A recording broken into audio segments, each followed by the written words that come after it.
I'm going to read to you tonight from my most recent book, which is a memoir. And it's the true but wacky story of taking my 3-year-old daughter to Mayan healers in Belize to get rid of her aggressive imaginary friend. It's really happened.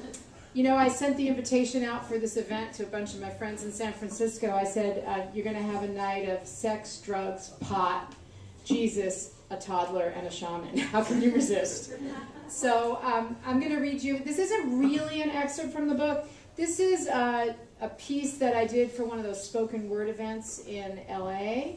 The story is from the book, but it's kind of condensed for performance. It's this series called Spark Off Rose in Santa Monica that's really terrific. It goes on once a month.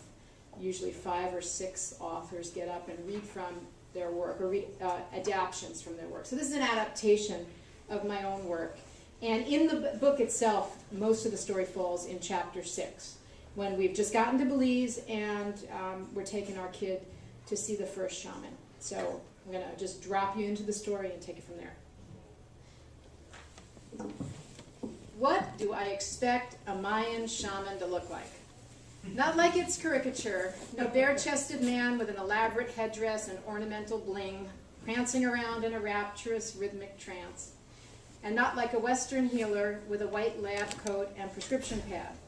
I want someone who looks familiar, yet not too familiar, authentic, but not too authentic. I'm expecting something. Something other than this short man with a black bowl haircut and dirty jeans, his knee-high Wellington boots spattered with chicken shit and mud, who ambles across the wet lawn to speak with us and extends his hand in greeting. We are here, my husband and I, in a Maya village in western Belize because our 3-year-old daughter needs help. Her physical ailments are obvious: fever, cough, a case of croup that stubbornly won't recede. But something else is going on too. I know it in my bones the way a mother knows. Our daughter, whose name improbably is Maya, has an imaginary friend who manipulates her, torments her, makes her act in ways she knows are wrong. The cheerful child we knew for 3 years abruptly disappeared 3 months ago. Now she is angry, recalcitrant, unhappy all the time. Last night in Guatemala City, she refused to take her cough medicine. She thrashed violently on the hotel bed, screaming that the imaginary friend didn't want her to get well. Back in California, my friends think I'm nuts.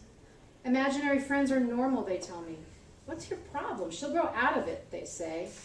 But here in Western Belize, nobody thinks I'm crazy. The people we talk to nod with sage assessment. Then they bring us to a bush doctor, a local term for shaman, who will know what to do. Ah, the small man nods when he hears our story. Necesito una cura, he shrugs. Okay. Una cura, a cure. He motions for us to follow him. His cabin is a monopoly house, square and squat and green. It sits perpendicular to the road, 50 feet from the encroaching jungle's rim. The exterior is a patchwork quilt of odd-sized planks nailed together in a frantic disarray.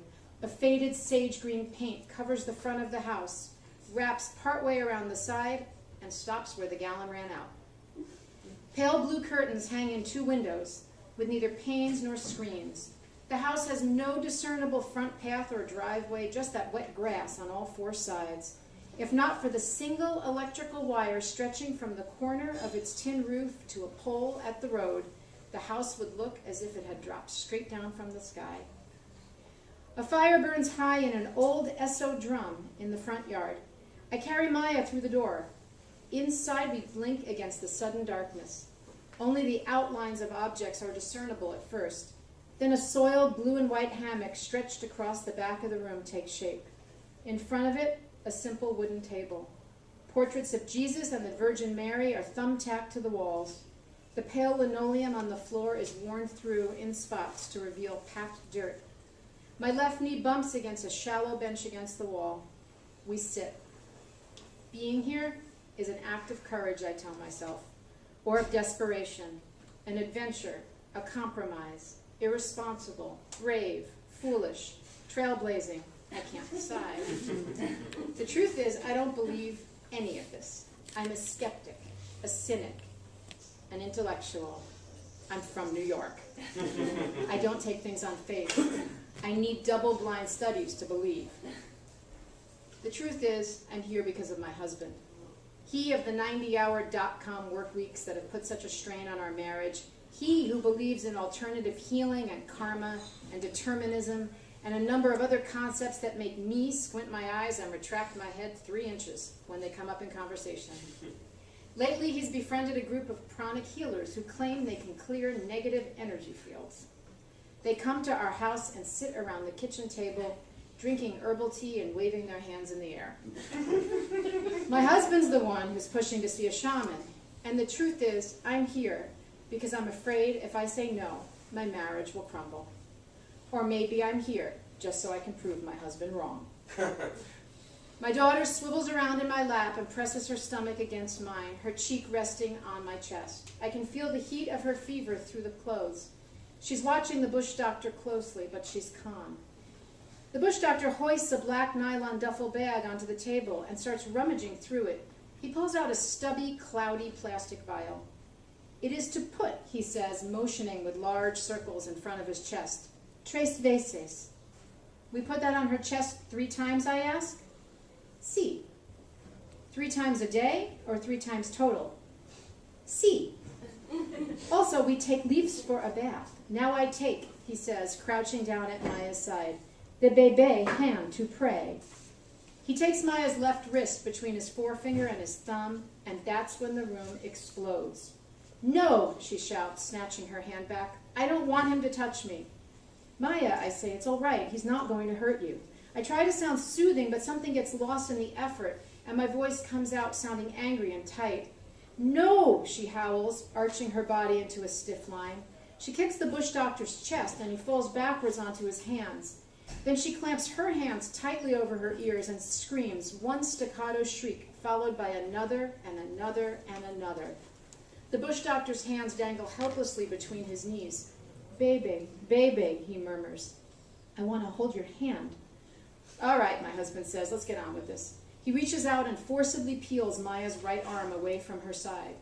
It happens so fast. My husband, my daughter, and then the bush doctor has her wrist gripped firmly between both of his hands, his right thumb pressed against her pulse point as he starts whispering rapidly in Mayan. Maya immediately falls silent.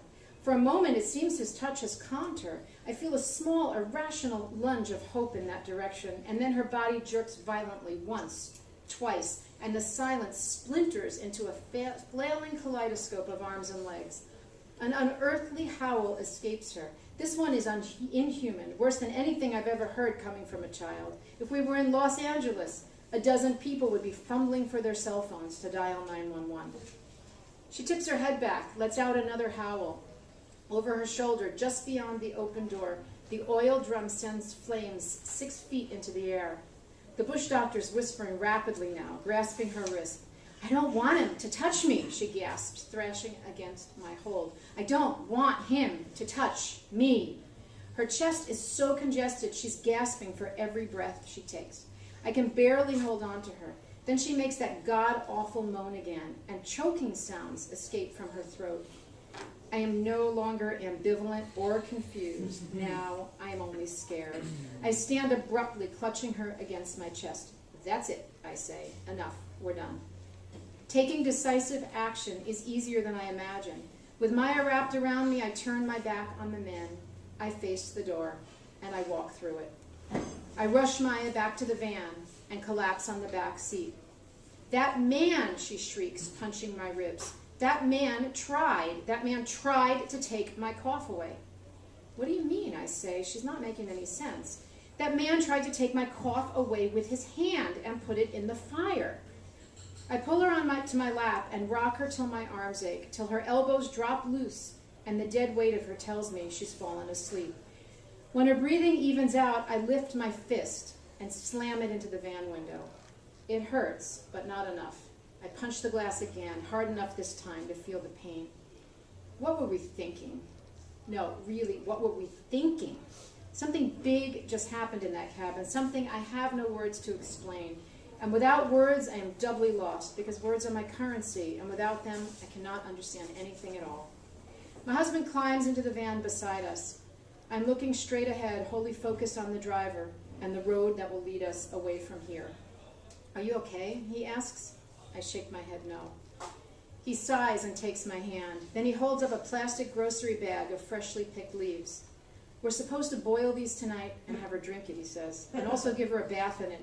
He wants to see her again tomorrow. Fat fucking chance, I say. He strokes the top of Maya's head. How is she, he says. All right now, but she screamed for almost 15 minutes. That man tried to take my cough away and put it in the fire.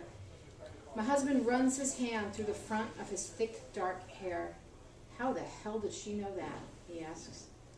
What, about the cough? I have no idea. No, about the fire. Fire neutralizes negative energy. In pranic healing, you push bad energy toward a fire. You picture flames and send all the dark stuff there in your mind. That's what my friends told me. A brief, powerful chill burrows straight up my spine and fizzes out at my jaw. I don't have any idea how she knew that, I say. I clutch Maya tighter, and I know in that moment that the three of us have entered a world we do not understand, a world we will inhabit until we do understand, and only then will we make it back home. And I know, in the way only a mother can know, that we will boil those leaves tonight and make that tea. And we will do whatever it takes to make our daughter well. I press my face into my daughter's neck, nuzzling around to find the spot where my lips always fit, no matter how much she grows. Maya smells like suntan lotion and little girl and Guatemala City hotel shampoo.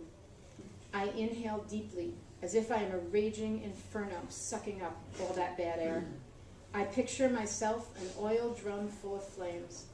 I am a mother on fire. Baby, baby, I whisper, send it all to me.